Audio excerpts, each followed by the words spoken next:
Il est bon de louer l'Éternel et de célébrer ton nom, ô Très-Haut, d'annoncer le matin ta bonté et ta fidélité pendant les nuits.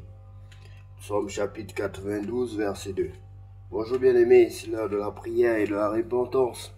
En ce dimanche 17 août 2025, prière du matin. Prions ensemble. Seigneur bien-aimé, merci pour ce nouveau jour que tu m'accordes. Merci pour la vie, pour la lumière de ce matin et pour ton amour qui se renouvelle à chaque aube. Je t'offre mes pensées, mes paroles et mes actions. Seigneur, dirige mes pas dans la droiture, protège-moi des pièges du mal et garde mon cœur dans la paix et la joie. Fais de moi un témoin de ton amour, un porteur de lumière pour ceux que je rencontrerai.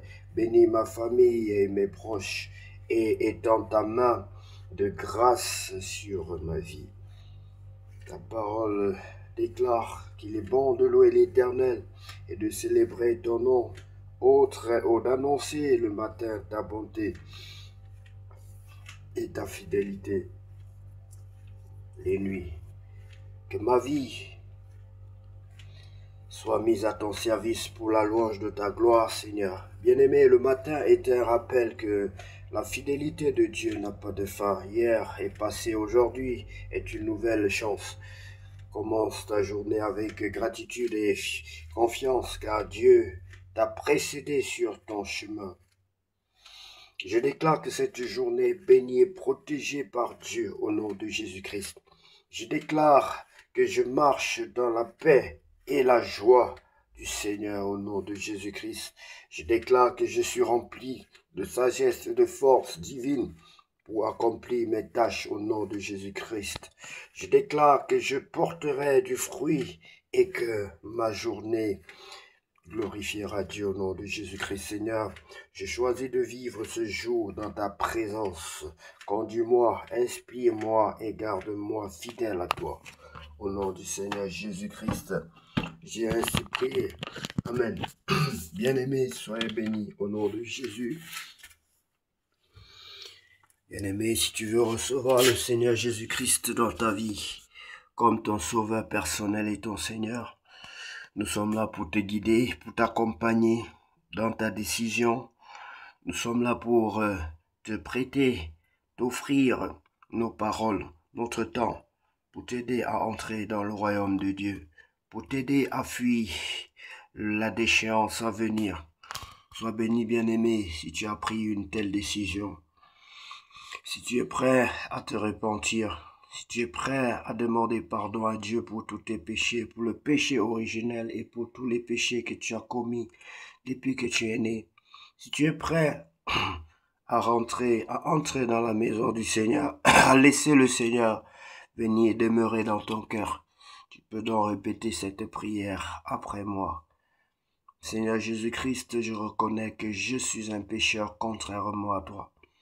Seigneur Jésus-Christ, je reconnais que je suis un pécheur contrairement à toi, qui porte mon péché, qui te fait flageller, qui accepte d'être humilié, qui accepte d'être crucifié. C'est moi qui dois être crucifié, Seigneur. C'est moi qui dois être flagellé. C'est moi qui dois être insulté, craché. C'est moi qui dois être méprisé. C'est moi, Seigneur. Mais tu as accepté cela pour moi. Je reconnais que tu as accepté de souffrir pour moi. Je reconnais que tu as accepté de payer mon péché. Et je t'accepte dans mon cœur en retour comme mon sauveur. Je te reçois dans mon cœur comme mon sauveur personnel et mon Seigneur. Je te reçois dans mon cœur comme mon sauveur personnel et mon Seigneur. Je te reçois dans mon cœur comme mon sauveur personnel et mon Seigneur. Prends la place qui t'est due, Seigneur Jésus-Christ, dans ma vie. Prends la place qui t'est due dans ma vie. Prends la place de Dieu. Prends la place de Sauveur. Prends la place du Roi. Prends la place du Seigneur. Prends la place et contrôle ma vie. Guide-moi, guide-moi, guide mes pas. Sans toi, je ne suis rien, je ne peux rien faire sans toi. C'est toi qui m'as sauvé. Je suis ton enfant. Je suis ton enfant. Prends-moi comme tel, Seigneur. Oui, je dépose au pied de la croix tous les fardeaux. Au nom de Jésus-Christ, lave-moi par le sang de l'agneau. Baptise-moi et remplis-moi de ton Esprit Saint. Baptise-moi et remplis-moi de ton Esprit Saint, pour que je marche sur ta voie, sur tes pas, que je marche sous tes directives, au nom de Jésus-Christ. Bien-aimé, sois béni si tu as confessé ces paroles d'un cœur sincère. Sache que désormais tu n'es plus seul. Désormais, Christ est en toi, Christ est dans ton cœur et ta vie va changer. Tu recevras des témoignages de tes voisins, de tes parents. Ils te diront certainement que tu n'es plus comme avant, bien-aimé. Et c'est par là que tu sauras que Christ est entré dans ta vie. Tu pourras aussi ressentir une paix intérieure. Tu verras pas mal de choses qui vont changer dans ta vie. Ta façon de voir la vie, ta façon, Dieu va travailler pour renouveler ton intelligence, tes pensées. Dieu va travailler pour renouveler ta sagesse. Dieu va te bénir, il va te donner ce que tu lui demandes. Il connaît tes besoins profonds, il connaît, mais il veut aussi que tu lui fasses, que tu confesses cela, comme un enfant doit confesser, doit demander à son père. Le fait que l'enfant demande à son père ne veut pas dire que le père ignore ses besoins, mais le principe en est ainsi fait. Soyez bénis, bien-aimés, au nom de Jésus-Christ de Nazareth. Nous allons continuer ce moment dans la présence de Dieu par la lecture du livre d'Esdras chapitre 4. Hostilité des ennemis des Juifs, la construction du temple interrompue. Les ennemis de Juda et de Benjamin apprirent que les fils de la captivité bâtissaient un temple à l'Éternel, le Dieu d'Israël. Écoutez bien, les ennemis de Juda et de Benjamin.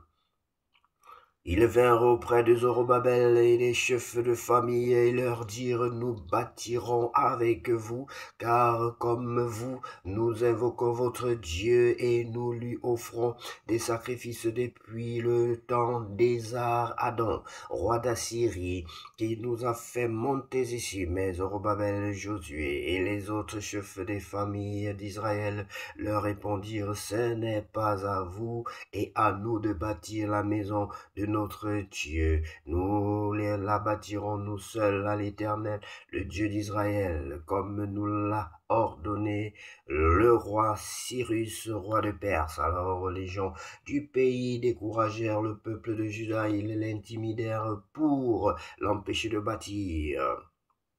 Les gens du pays. Et ils gagnèrent à prix d'argent des conseillers pour faire échouer son entreprise. Il en fut ainsi pendant toute la vie de Cyrus, roi de Perse, et jusqu'au règne de Darius, roi de Perse. Sous le règne d'Assyrus, au commencement de son règne, ils écrivirent une accusation contre les habitants de Juda et de Jérusalem, et du temps d'Artaxerxès, Bislam, Mithrédate, Tabéel et le reste de leurs collègues écrivirent à Artaxerxès, roi de Perse. La lettre fut transcrite en caractère araméen et traduite en araméen.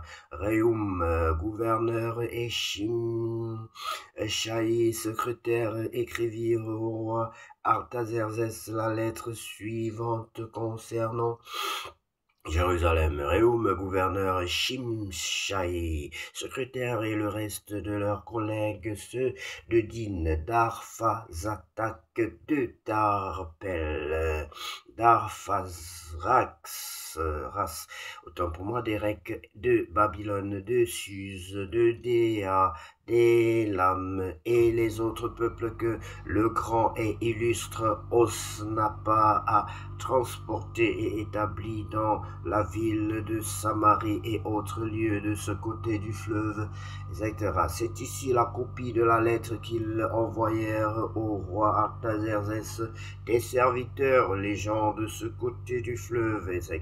Que le roi sache que les Juifs partis de chez toi et arrivés parmi nous à Jérusalem rebâtissent la ville rebelle et méchante en relevant les murs et en restaurant les fondements.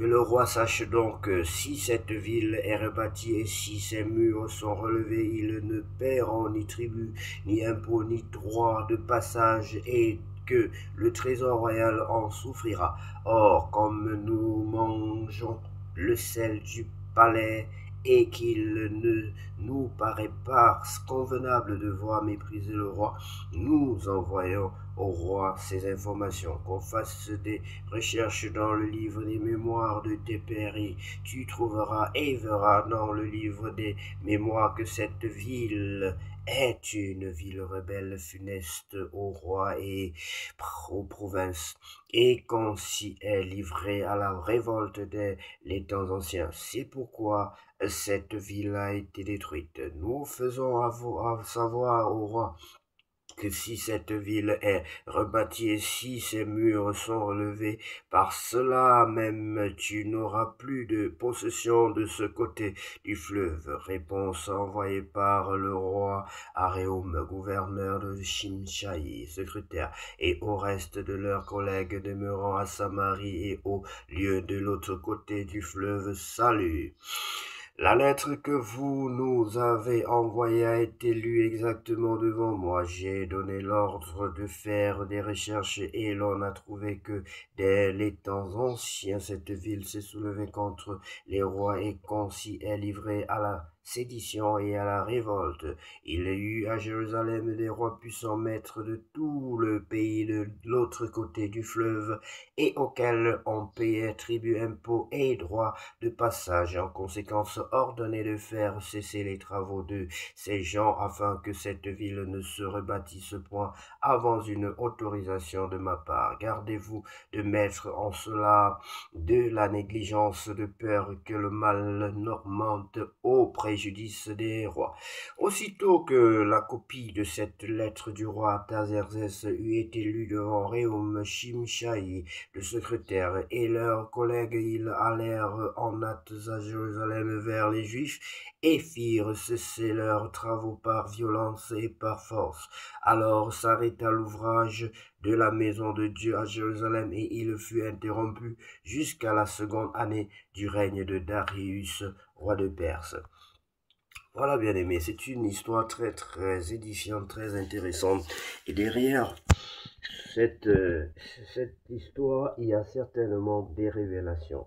Il y a des choses que tu dois apprendre, bien aimé.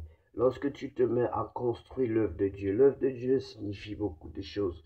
L'œuvre de Dieu peut signifier la mission que Dieu t'a confiée.